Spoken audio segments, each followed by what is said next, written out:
여러분 그럼 오늘 두 번째 시간 학습활동 시작하겠습니다. 여러분들 교과서로는 17페이지고요. 학습활동 직접 들어가기 전에 다시 한번 정리 한번 하고 넘어가지요. 자, 이 시는 슬픔이 기쁨에게 슬픔이와 기쁨이가 나와서 이 슬픔이가 기쁨이에게 하고 싶은 말을 하고 있는 그런 작품이었습니다. 그쵸?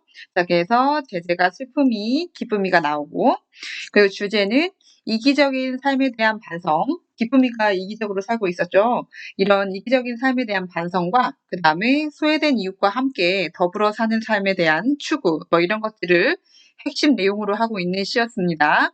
그리고 역설적인 표현을 사용했고 의인화를 사용하고 있었고, 그리고 역시 시니까 운율을 느낄 수 있었죠. 이런 것들을 우리가 슬픔이 기쁨에게라는 시를 보면서 한번 찾아봤습니다.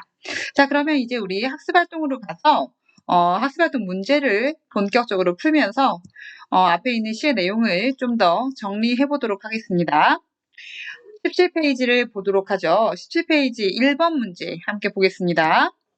자, 1번 문제에서는 슬픔이 기쁨에게 화자와 청자를 살펴보며 작품의 작자가 말하고자 하는 바를 파악해보자 그랬네요. 자, 이 말하고자 하는 바를 우리는 주제라고 한다고 했죠. 자, 그러면 조그만 문제, 바로 1번 문제부터 한번 풀어봅시다. 이 작품의 화자와 청자를 찾아보자 그랬네요. 자, 화자는 시에서 말하는 사람입니다. 그리고 청자는 시에서 듣는 사람이죠. 청자는 시에서 나타날 때도 있고 안 나타날 때도 있습니다. 하지만 화자는 언제나 나타나야 됩니다. 시에서 말하는 사람이 존재해야 하니까요. 자, 그러면 우리는 쉽게 찾아볼 수 있습니다. 이 시의 화자는 나였습니다. 내가 말을 하고 있었죠. 나는 지금부터 너에게 슬픔을 주겠다라고 말했으니까 나가 말하고 있었고 너가 듣고 있었습니다. 그리고 좀 더 구체적으로 제목을 살펴보면서 보면 이 나는 누구냐? 제목이 슬픔이 기쁨에게니까 나는 바로 슬픔이었습니다. 슬픔이. 그리고 너는 기쁨이었죠. 그래서 화자와 청자를 이렇게 쉽게 찾아볼 수 있습니다. 그런데 여기서 우리가 하나 기억하고 가야 될 게 있습니다. 그게 뭐냐면 여기 작가가 있죠. 작가가 있고 화자가 따로 있습니다. 다시 말하면 작가와 화자는 같은 인물이 아닙니다. 요거 잘 기억하셔야 돼요. 이거 나중에 뒤에 가서도 굉장히 학생들이 많이 헷갈려 하는데 화자는 작가와 동일 인물이 아닙니다. 그러니까 시인이 화자가 아니에요. 물론 시인이 자기의 감정이나 정서나 느낌을 얘기하기 때문에 시인이 화자처럼 느껴지는 경우가 많이 있습니다. 뭐 일제강점기의 시나 뭐 이런 것들을 보면 이 화자가 시인이다라고 봐도 무방할 정도로 그렇게 자신의 삶을 투영한 시를 쓴 사람들도 많이 있는데 그런 경우는 특수한 경우고 거의 대부분의 경우는 작가와 화자를 동일하게 보지 않는 겁니다. 그래서 이 시의 시인은 정호승인데 그럼 정호승 씨가 슬픔이냐? 그렇지 않죠. 자, 그래서 정호승 씨는 슬픔이가 아닙니다. 자, 그래서 작가는 화자와 동일 인물이 아닙니다. 물론 동일한 경우도 있지만 대체로 동일한 인물이 아니고 따로 보는 게 맞습니다. 시적 화자가 작가와 같지 않다는 점 여러분들 좀 기억을 해주셔야 되겠습니다. 자, 그 다음에 이제 두 번째 문제로 한번 가보겠습니다. 이 두 번째 문제 보면 다음 식구에서 알 수 있는 청자의 모습을 정리해보자. 그렇네요. 그럼 이 식구에 청자가 나타날 겁니다. 그럼 이 식구에서 알 수 있는 청자의 모습 한번 같이 살펴보죠. 이 청자가 어떻게 나타나냐면 청자는 너였잖아요. 살아온 추위와 떨고 있는 할머니에게 귤값을 깎으면서 기뻐하던 너였죠. 너. 자, 그래서 이런 힘들게 살아가고 있는 할머니에게 귤값을 깎으면서 기뻐하는 너는 이기적인 존재다. 이렇게 얘기했었죠. 자, 그래서 너는 굉장히 이기적인 존재였습니다. 그리고 할머니를 배려하지 않습니다. 소외된 이웃을, 어렵게 살아가고 있는 이웃을 배려하는 이런 마음 자세가 없는 사람이었죠. 자, 그 다음에 내가 어둠 속에서 너를 부른 적이 있다. 내가 굉장히 어려울 때 너를 부른 적이 있는데 그때 너는 단 한 번도 평등하게 웃어주지 않았다. 자, 그러면서 또 뭐라고 하냐면 가만히 덮인 봉사자가 얼어 죽을 때 가만히 한 장조차 덮어주지 않았다. 다시 말하면 어려운 사람에게 어떤 동정심도 베풀지 않았던. 자, 그래서 다른 사람에게 아예 무관심합니다. 관심 자체가 없습니다. 그리고 뭐 연민이나 이런 감정 자체도 없고 연민이나 그 사람의 어려움에 공감하려고 하는 그런 태도가 아예 없는 사람입니다. 그래서 형사 너는 대체로 이기적이고 무관심하고 타인의 고통을 신경 쓰지 않는 그런 사람이라고 볼 수 있겠죠. 그냥 굉장히 이기적인 사람입니다. 그래서 2번 문제 여러분들 거기다 체크를 해주시고요. 아, 그리고 지금 선생님이 좀 너무 빨라서 필기를 다 못하는 학생들은 이 화면을 좀 멈춰 두었다가 이렇게 필기를 하셔도 됩니다. 자, 그러면 괄호 3번 문제로 가겠습니다. 청자의 행동에 대해 화자는 무엇이라고 했는지 찾아 써보자. 그랬죠? 자, 여기서 중요한 것은 찾아 써보자입니다. 찾아 써보자. 그냥 쓰자는 게 아니라 여러분들이 그냥 이해한 대로 쓰라는 게 아니라 찾아서 쓰라는 거예요. 다시 말하면 시에 있는 구절을 그대로 찾아 써보라는 겁니다. 자, 그러면 시에서 뭐라고 했는지, 청자의 행동에 대해서 화자가 뭐라고 했는지 확인을 한번 해봅시다. 맨 처음에는 나는 너에게 슬픔의 평등한 얼굴을 보여주겠다. 그러니까 슬픔을 주겠다. 사랑보다 소중한 슬픔을 주겠다. 그 다음에 슬픔의 평등한 얼굴을 보여주겠다고 했습니다. 그 다음에 또 뭘 주겠다고 했냐면 나는 너에게 기다림을 주겠다고 했었죠. 그래서 여기서 기다림을 주겠다. 자, 그 다음에 또 세 번째로 또 뭐라고 했냐면 너와 함께 내가 뭐 할 거냐면 나는 너와 함께 걸어가겠다. 이렇게 얘기했습니다. 자, 그래서 이 세 가지 여러분들 역시 기억하셔야 됩니다. 나는 너에게 슬픔을 주겠다. 첫 번째, 난 너에게 슬픔을 주겠다. 두 번째, 기다림을 주겠다. 그리고 세 번째, 너와 함께 걸어가겠다. 요 세 가지 우리 화자가 청자에게 이야기한 내용들입니다.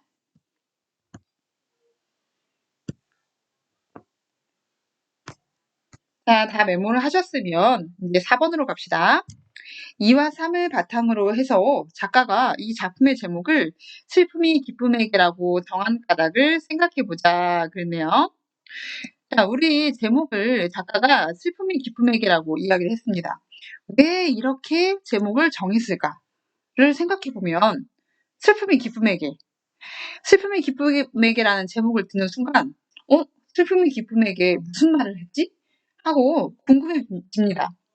대체로 슬픔이 기쁨에게 할 말이 별로 없을 것 같잖아요. 기쁨이가 슬픔이에 뭔가 위로해주는 그런 말은 많이 하겠지만 슬픔이가 기쁨이에게 무슨 말을 할까? 이런 궁금증이 생긴단 말이죠. 자, 그래서 제목을 이렇게 정해서 독자들에게 궁금증을 유발할 수 있습니다.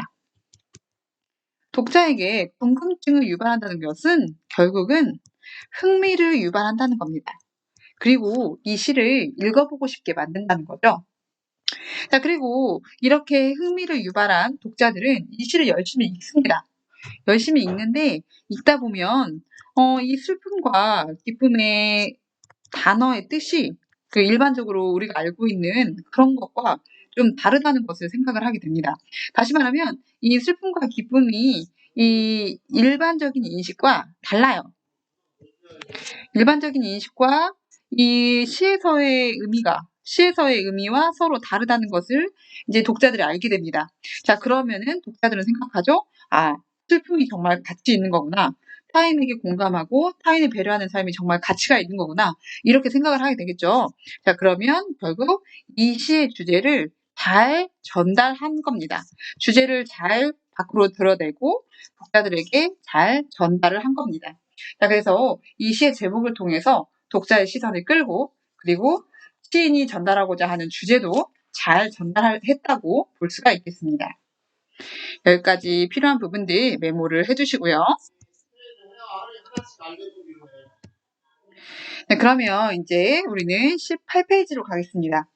18페이지 시어와 식구의 의미를 이해하며 작품의 주제를 파악해보자 그랬네요.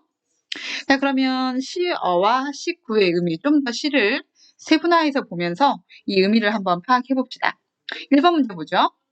슬픔과 기쁨에 대한 일반적인 인식과 작가의 문학적 인식이 어떻게 다른지 생각해보자. 그랬네요. 이게 우리가 앞에서부터 지금 계속 반복하고 있는 겁니다. 그죠? 자, 우리의 일반적인 인식은 슬픔보다는 기쁨을 더 좋은 감정이라고 생각을 합니다. 여러분도 그렇죠. 선생님도 그렇습니다. 기쁜 게 더 좋죠. 슬프면은 눈물 나고 싫잖아요. 자, 그래서 일반적으로는 슬픔보다는 기쁨이 더 좋은 감정이다. 그리고 일반 사람들, 우리 같은 사람들은 슬픔은 부정적인 것이고 기쁨은 긍정적이다. 이렇게 인식을 합니다. 그런데 우리 시인은 달랐죠. 우리 시인은 슬픔과 기쁨이라는 감정이 있다면 우리 시인은 이 슬픔이 더 가치 있는 것이다. 이렇게 본 거죠. 왜냐하면 이 슬픔은 다른 사람을 배려하고 이타적이다. 그러니까 다른 사람을 생각하고 뭔가 다른 소외된 이웃을 배려하고 공감할 수 있는 자세라면 우리 작가가 보기에는 기쁨은 그렇지 않았죠. 기쁨은 이기적이고 뭔가 타인에게 무관심하고 이런 존재로 그려지잖아요. 그래서 다른 사람을 배려할 줄 아는 이런 이타적인 감정, 슬픔이 더 좋은 것이다. 이렇게 작가가 생각을 하고 있었습니다. 자, 여기서 우리는 한 가지 배우고 가야 되겠습니다. 결국 시에서 작가는 일반적으로 사람들이 알고 있는 것보다 좀 더 다르게 이 슬픔과 기쁨을 바라보고 있었습니다. 시인들이 가끔 이런 기법을 쓰는데 우리는 이런 기법을 낯설게 하기다. 이렇게 말합니다. 말 그대로 우리가 알고 있는 것을 낯설게 만들어서 새롭게 보이게 한다는 거예요. 좀 정리를 해서 써보면 우리가 알고 있는 일상적인 것들, 우리가 원래 알고 있었던 것들, 친숙한 것들, 친숙한 개념이나 혹은 사물, 이런 사물을 작가가 여기다가 새로운 의미로 부여하는 거예요. 여기다가 새로운 의미를 부여하거나 혹은 이것들을 다른 의미로 표현을 합니다. 다른 의미를 여기다 이렇게 부여를 해줘서 이것을 뭔가 특수하고 새롭게 만드는 거죠. 이런 것들을 우리는 낯설게 하기다라고 이야기를 합니다. 그래서 여기서는 이 낯설게 하기, 일반적인 인식과 작가의 인식이 이렇게 다른 것은 작가가 낯설게 하기 기법을 사용했기 때문이다 라고 말할 수 있습니다. 아셨죠? 물론 그리고 일반적인 인식과 작가의 인식이 서로 달라지면서 역설법이 쓰이기도 했습니다. 자, 그리고 두 번째 문제로 가죠. 한방눈과 봄눈의 함축적 의미는 무엇인지 친구들과 자유롭게 이야기해보자 그랬습니다. 아까도 선생님이 시를 설명할 때 한방눈과 봄눈의 의미에 대해서는 설명을 했습니다. 그걸 다시 한번 정리해보자는 건데요. 우리 작가는 한방눈과 봄눈 중에 무엇을 더 긍정적으로 생각을 했습니까? 봄눈이죠? 봄눈을 좀 더 긍정적으로 생각을 했습니다. 왜냐하면 작가는 이렇게 봤기 때문이에요. 작가는 한방눈은 양면적이다 라고 봤어요. 아까 선생님이 양면성이라는 말을 썼었는데 이 작가는 한방눈은 양면성을 가지고 있는 소재로 생각을 했어요. 왜냐면 아까 이야기한 것처럼 한방눈은 가진 사람에게는 뭔가 풍요롭고 뭔가 포근하고 평화로운 이런 존재로 그려지지만 헐벗은 이들, 다시 말하면 어렵고 소외된 이런 사람들에게는 오히려 자신들의 추위나 고통을 좀 더 심화시켜주는 역할을 할 수 있기 때문에 한방눈은 양면성을 가지고 있다. 이렇게 봤습니다. 그죠? 자, 근데 우리 작가는 봄눈은 어떻게 생각했냐? 봄눈은 아까 이야기한 내용입니다. 보리밭의 온도를 따뜻하게 유지해서 싹을 틔우는 역할. 다시 말하면 이 봄눈은 이 보리밭에서 나오려고 하는 싹, 뭔가 여린 존재죠. 이제 막 싹을 틔우는 이런 여린 존재, 어려운 존재를 감싸는, 돕는 역할을 한다는 거죠. 자, 그래서 이 봄눈을 우리 작가는 좀 더 의미 있게 긍정적으로 이렇게 생각을 했던 겁니다. 그래서 한방눈보다는 봄눈을 좀 더 의미 있게 봤다. 이런 이야기를 아까 여러분과 선생님이 함께 공부를 했습니다.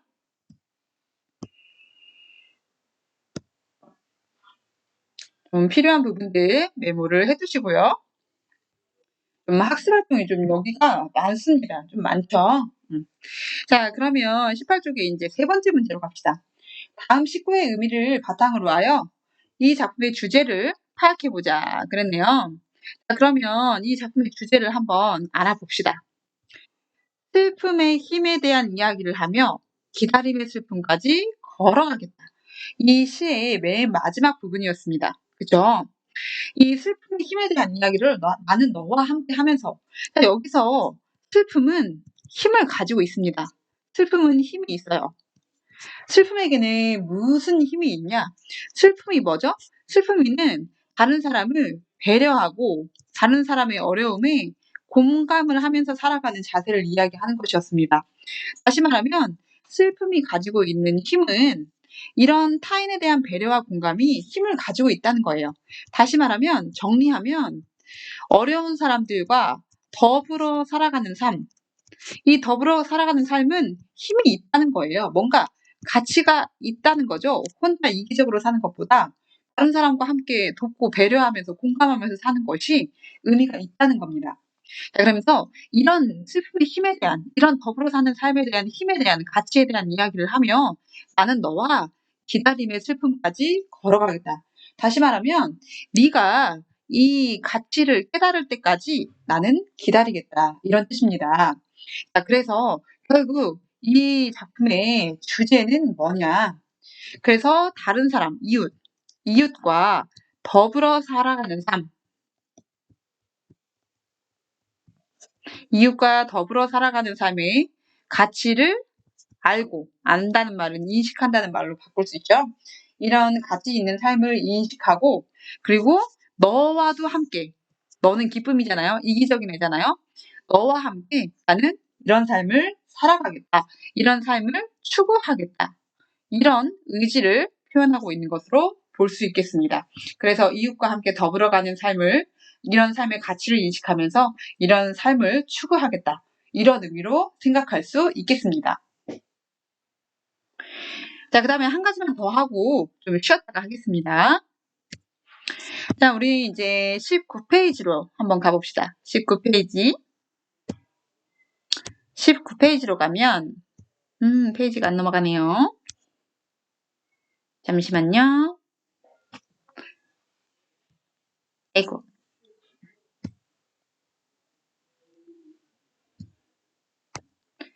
잠시만요, 여러분. 19페이지로 넘어가겠습니다.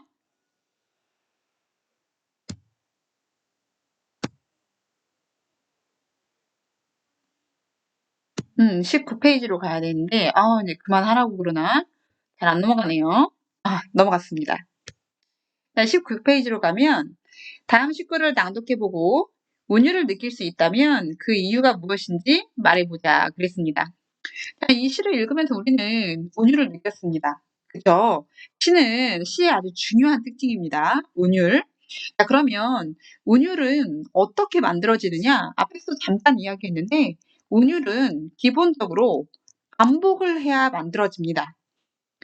공부해 이렇게 말하는 것보다 공부해 이렇게 말하는 것이 뭔가 운율이 있는 것처럼 보이죠? 느껴지죠? 이런 것들이 반복을 통해서 운율이 만들어집니다. 그러면 운율이 만들어지는 그 이유를 찾아보라는 것은 결국 여기서 반복되고 있는 게 뭐냐? 이런 뜻입니다. 근데 우리는 눈에 보이는 반복을 벌써 하나 찾을 수 있습니다. 나는 너에게도 기다림을 주겠다. 그리고 이 세상에 내리던 한방눈을 멈추겠다. 그리고 눈 그친 눈길을 너와 함께 걷겠다. 자, 여기서 다 지금 뭐뭐 하겠다가 반복되고 있습니다. 자, 그러면 운율이 만들어지는 첫 번째 이유를 우리는 찾았네요. 뭐뭐 하겠다가 반복되고 있습니다. 그리고 이 뭐뭐 하겠다는 우리 화자의 의지를 나타내는 그런 표현법이라고도 했죠. 그런 어조라고 볼 수 있겠습니다. 화자의 의지를 나타내주는 그런 어조입니다. 자, 그러면 운율을 느낄 수 있는 이유 한 가지 찾았습니다. 자, 그러면 이제 두 번째로 운율을 느낄 수 있는 이유를 찾을 건데, 여기서 중요한 개념이 하나 나옵니다. 음보라는 개념이 나오는데, 음보가 뭐냐면 중학교 때도 아마 들어봤을 거예요. 뭐 시조는 사음보, 민요는 삼음보, 뭐 이런 것들을 들어봤을 건데, 여기서 음보는 이때 보자는 기본적으로 걸음이라는 뜻입니다. 옛날에는 시조를 이 사람들이 걸어가면서 노래처럼 흥얼흥얼거리면서 다녔는데, 이 음보는 한 걸음을 갈 때 그 읊을 수 있는 그 시조의 양을 가리키는 말입니다. 정확히는. 자, 그런데 이제 지금은 우리가 시를 걸어 다니면서 읽지 않으니까 이 음보를 대체로 이 끊어 읽는 거, 어디서 끊어 읽느냐, 뭐 이런 걸로 처리를 하고 있습니다. 자, 그러면 우리는 이 시를 끊어 읽어보면 이게 몇 음보인지 알 수 있겠죠? 자, 그럼 끊어 읽어봅시다. 나는 이제 너에게도 기다림을 주겠다. 한 줄에 4번을 끊겨 읽겠습니다. 이 세상에 내리던 한방눈을 멈추겠다.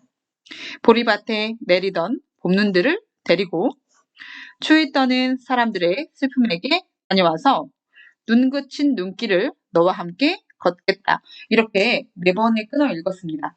그러니까 한 줄이 다 4번에 끊어 읽게 되는 거죠. 다시 말하면 4음복입니다. 자, 그래서 한 줄이 끊어 읽히는 것이 4번에 똑같이 끊어 읽히기 때문에 이것 때문에 운율이 형성되고 있다. 이렇게 볼 수 있습니다. 자, 그래서 운율을 느낄 수 있는 이유 2가지 이렇게 정리해 볼 수 있겠네요. 여러분들은 지금 여기 교과서에다가 이 내용들을 모두 필기하면서 따라오시면 됩니다.